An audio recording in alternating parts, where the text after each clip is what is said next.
নবী বলছেন, আল্লাহ আমার উম্মত যদি জাহান্নামে থাকে আমি কিন্তু জান্নাতে যাব না। আল্লাহ বলছেন, আপনি না গেলে তো জান্নাত উদ্বোধনই হবে না। এবার মামলা কি দাঁড়ালো? আল্লাহ পাক বলে যে আমি তাহকামুল হাকিমিন নিজেকে বলেছি, বিচার না করলেও তো জিনিসটা সুন্দর হয় না। অনবী একটা কাজ করেন, ওয়ালা সাউফা ইউতিকা রাব্বুকা ফাতারদা, আমি কাউকে বলি নাই, আপনাকে না বলেছি। আমার সাল্লাল্লাহু ইল্লা রাহমাতাল লিল আলামিন কারো সম্পর্কে নাজিল করি নাই, আপনাকে দিয়েছি। ওয়ালাল আখিরাতু খায়রুল লাকা মিনাল উলা, কাউকে বলি নাই, আপনাকে বলেছি। আর আমি আল্লাহ ভালো করে জানি আপনি হচ্ছেন উম্মতের দরদী নবী। আপনি নিজের জন্য কাঁদেন নাই, সন্তানের জন্য কাঁদেন নাই, পরিবারের জন্য কাঁদেন নাই, নাতির জন্য কাঁদেন নাই, যত কেঁদেছেন জীবনে সবকিছু উম্মতের জন্য।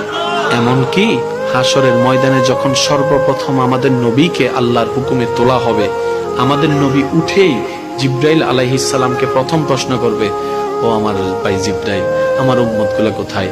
আইনা উম্মতি, আইনা উম্মতি, আমার উম্মত কোথায়? আমার উম্মত কোথায়?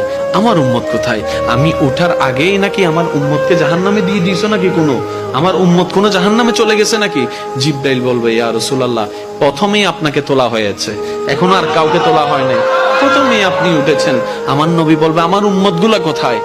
জিব্রাইল বলবে, ইয়া রাসূলুল্লাহ, এখনো তারা উঠে নাই, উঠবে একটু পরে। নবী দৌড়ায় চলে যাবে আল্লাহর রহমতের দরবারের দিকে।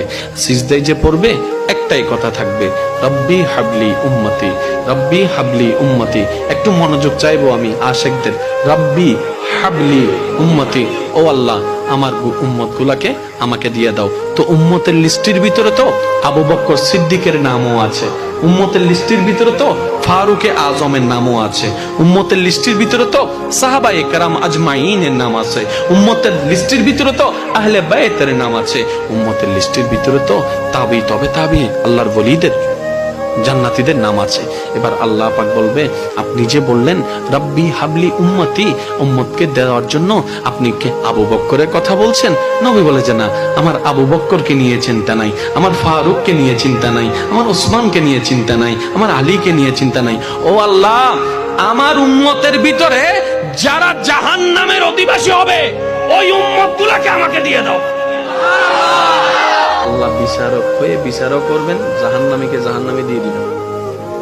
আহকামুল হাকিমের দায়িত্ব শেষ।